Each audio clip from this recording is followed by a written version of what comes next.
Dakigunez, gizarte zerbitzuetako legea dela eta udal-egoitzen kudeaketa pixkanaka Gipuzkoako Foru Aldundiak sortutako kabia erakundeak hartuko du. Eta hoxe besterik ez dakigu.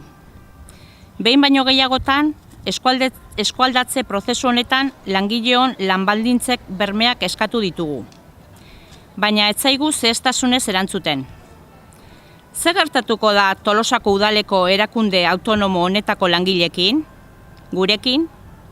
Zer gertatuko da langile finkoen lan baldintzekin? Zer gertatuko da urtetan Jurramendi egoitzan larian ari garen behin-behineko kontratudun langileekin? Zer gertatuko da 2013an onartu zen lanpostu antolaketarekin eta baloraketarekin? Erantzun zehatzik ez dugu jasotzen, eta egoera honek ezinegona sortzen digu.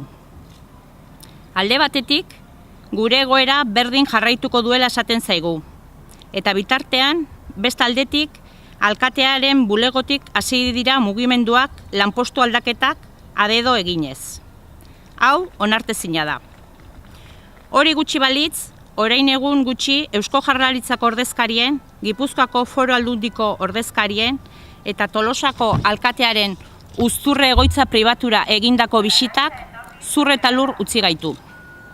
Tolosan, udal egoitza bat egonda, ez altzen egokiagoa erreza elektronikaren ezarpena bertan aurkeztea? Ze zentzu edo interes dauka herriko egoitza pribatuan egiteak?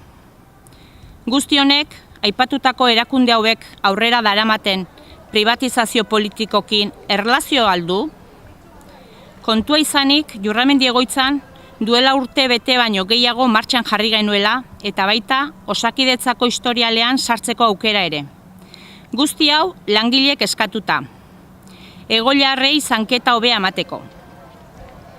Guzti honen aurrean, Tolosako alkateari Jurramendi egoitzan aurrera eraman nahi dituen lanpostu aldaketak geldiaraztea eskatzen diogu.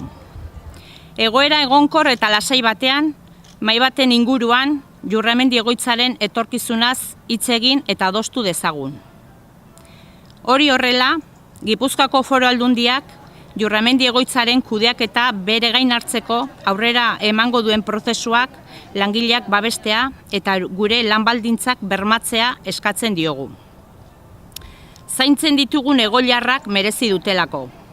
Osatu dezagun etorkizuneko Jurramendi elkarterekin.